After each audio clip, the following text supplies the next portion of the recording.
All right, we are looking at 12-5 distance, rate, and time on page 310. So how are distance, rate, and time related? All right, Leilani is flying from Los Angeles to Honolulu. If the flight takes 6 hours and the distance is 2,574 miles, what is the average speed of the airplane? All right, so they're going to give you here, we have a definition. You need to go ahead and write that down. Pause me if you need to. A formula. A formula is a rule that uses symbols to relate quantities. And here's a formula you need to write down. The formula D equals R times T, or D distance equals R rate times T time. Rate in this formula means average speed. Now we've done something like this in science. All right, so look at page 311. See if you remember this here. So here's our formula. Distance equals rate times time. And I don't know why they put that X in there. I'd rather see it written as distance equals rate times time, right beside each other here, because we know those two variables next to each other means multiply.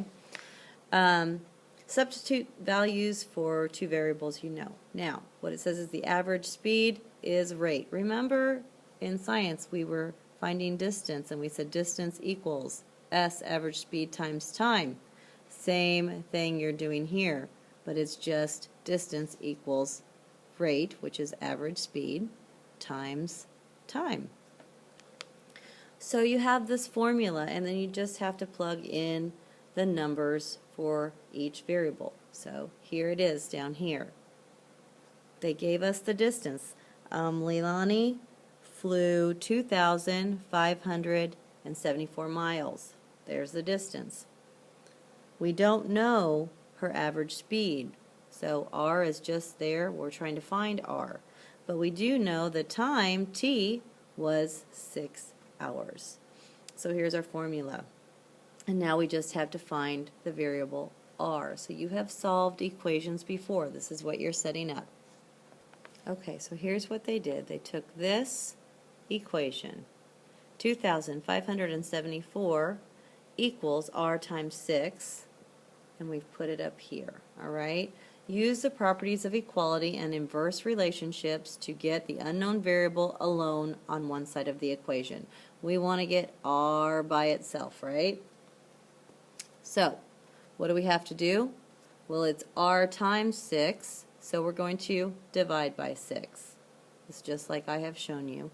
So if we do that to that side, we have to do that also to the left side. So we'll divide 2,574 by 6.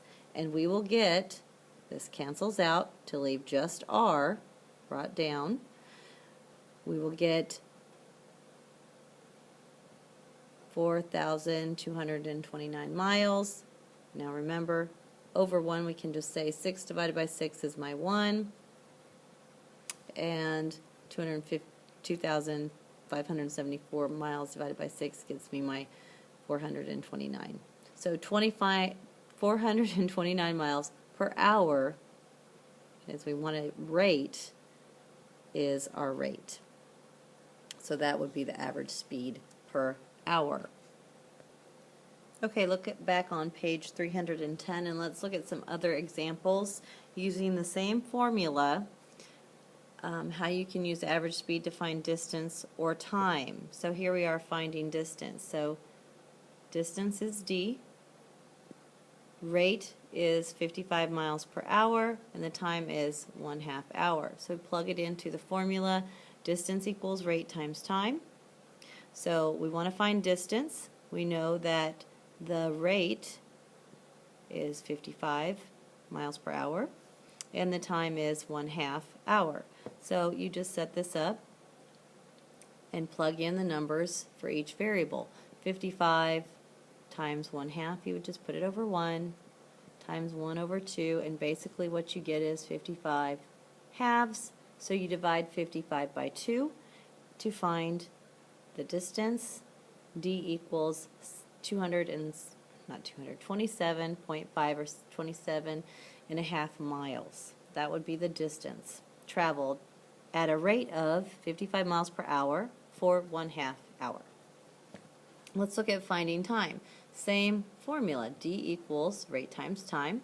So this time they give you the distance, plugged in for d.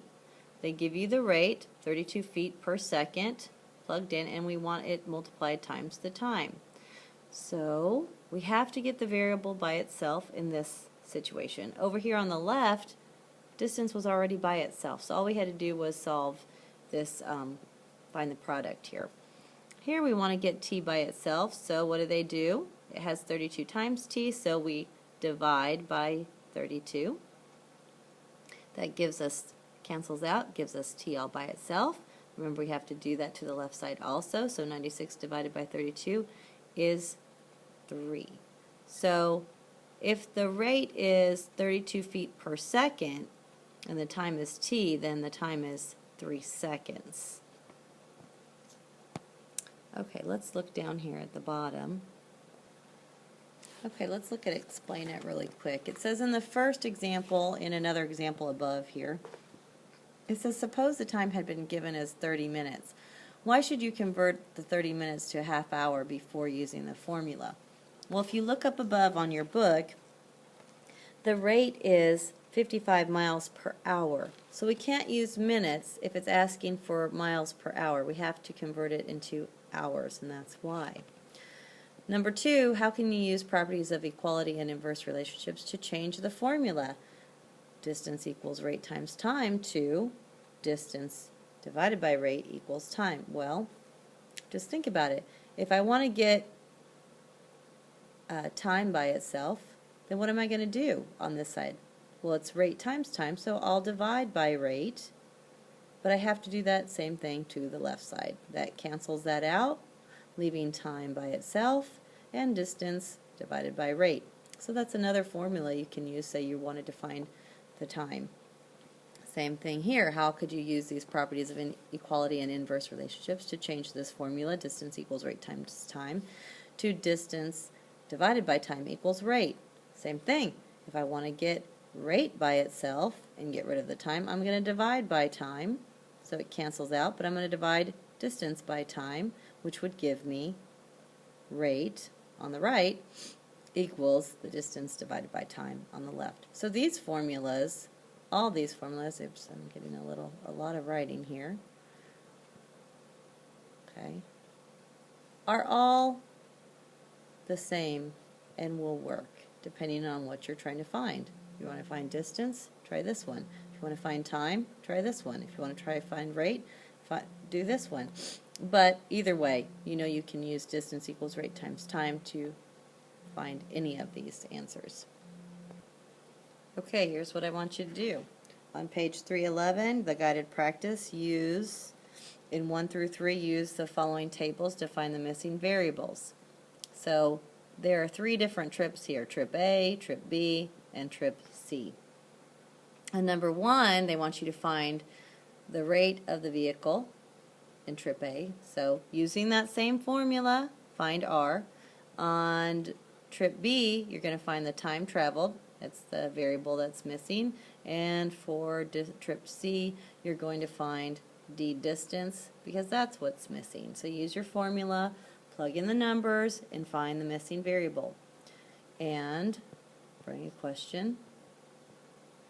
See you tomorrow.